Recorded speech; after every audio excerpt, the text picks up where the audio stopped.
9 ذی الحجہ کی فجر کی نماز کے بعد اونچی آواز سے مردوں کے لیے تکبیرات تشریق پڑھنا واجب ہے۔ ایک مرتبہ ان کلمات کو اللہ اکبر لا الہ الا اللہ واللہ اکبر وللہ الحمد، ان کلمات کو مردوں کے لیے پڑھنا واجب ہے ہر فرض نماز کے بعد 9 ذی الحجہ کی فجر سے لے کر 13 ذی الحجہ کی عصر تک، اور خواتین آہستہ آہستہ پڑھیں گی۔ اگر یہ تکبیرات کوئی آدمی بھول گیا، فرض نماز سلام پھیرنے کے بعد یاد نہیں رہا، جیسے یاد آ جائے تو اسی وقت جو ہے وہ تکبیرات تشریق کہہ دے۔ البتہ اگر مسجد سے نکل گیا ہے، دور چلا گیا ہے، تو پھر ان کی قضا نہیں ہے، اب توبہ اور استغفار کر لے۔ اگر کوئی آدمی مسبوق ہے جس کی رکعتیں رہ گئی ہیں، تو امام کے سلام پھیرنے کے بعد اپنی باقی ماندہ رکعتوں کو ادا کرنے کے بعد وہ بھی تکبیرات تشریق اسی طرح سے بآواز بلند پڑھے گا، اونچی آواز سے پڑھے گا۔ اور اللہ اکبر حضرت ابراہیم علیہ السلام کا یہ کلمہ ہے۔ جب حضرت اسماعیل علیہ السلام کو انہوں نے لٹایا تو اس وقت یہ پڑھا اللہ اکبر اللہ تو ہی بڑا ہے، اللہ تو ہی بڑا ہے، تو ہی سب سے بڑا ہے۔ بیٹے کی محبت کوئی شے نہیں ہے، اولاد کی محبت کچھ بھی نہیں ہے۔ تیرے حکم کے سامنے بیٹے کو قربان کر رہا ہوں، تیرے حکم کے سامنے اولاد کو قربان کر رہا ہوں۔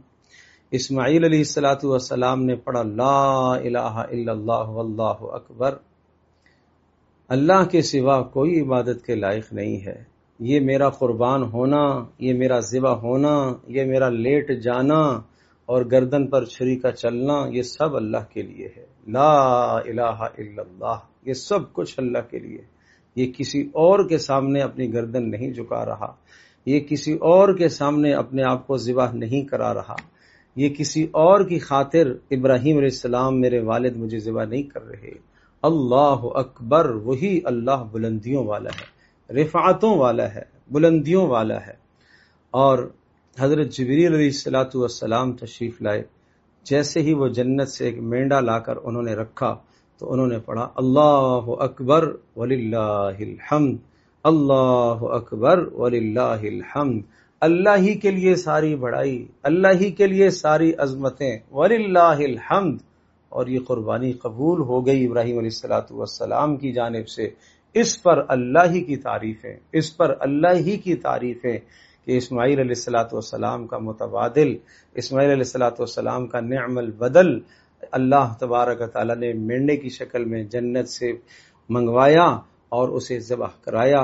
اور قیامت تک انسانوں کو یہ سبق دیا گیا کہ اسماعیل علیہ السلام کا لٹایا جانا، اللہ تو اس بات کو جانتا ہے کہ اسماعیل علیہ السلام کو ذبح نہیں ہونا، در حقیقت اس کے بعد میں مینڈے کو ذبح ہونا ہے، مگر یہ سمجھانا مقصود ہے کہ اللہ کے پیغمبر کیسے ہیں کہ اللہ کے حکم کے سامنے لیٹنے کے لیے بھی تیار، ذبح ہونے کے لیے بھی تیار، اور باپ اللہ کے حکم کے سامنے ذبح کرنے کے لیے بھی تیار۔ قد صدقت الرؤیا انا کذلک نجزی المحسنین، ابراہیم آپ نے اس خواب کو سچا کر کے دکھا دیا، اس امتحان میں 100% آپ کامیاب ہوگے۔ آج قربانی کرتے وقت کاش یہ جذبہ ہو، جس طرح سے ابراہیم علیہ السلام نے اپنے بیٹے کو ذبح کیا، ذبح کرنے کے لیے لٹا دیا، چھری بھی چلا دی، اس طرح سے آج جانور کو ذبح کرتے وقت اپنی ساری خواہشات پر چھری پھیر دی جائے، اپنی ساری چاہتوں پر چھری پھیر دی جائے، اولادوں کی چاہتوں پر چھری پھیر دی جائے، بیوی کی چاہتوں پر چھری پھیر دی جائے۔ اے اللہ، تیرے حکم کے سامنے سب کچھ قربان ہے، سب کچھ قربان ہے۔ اگر اولاد کی قربانی کی بات آئی تو یہ بھی قربان کرنے کو تیار، اگر بیوی کو چھوڑنے کی بات آئی تو اس حکم کو بھی پورا کرنے کے لیے تیار، اگر اپنے گھر سے نکل کر ہجرت کرنے کا حکم آ گیا تو اس کو بھی پورا کرنے کے لیے تیار۔ یہ ابراہیم علیہ السلام کی قربانی کا مقصد ہے، یہ ہے فلسفہ قربانی۔ اس قربانی کے فلسفے کو، اس مقصد کو سامنے رکھ کر آدمی قربانی کرے تو پھر دیکھو اس قربانی کے کیا فائدے دنیا کے بھی اور آخرت کے بھی حاصل ہوں گے۔ اللہ عمل کی توفیق عطا فرمائے۔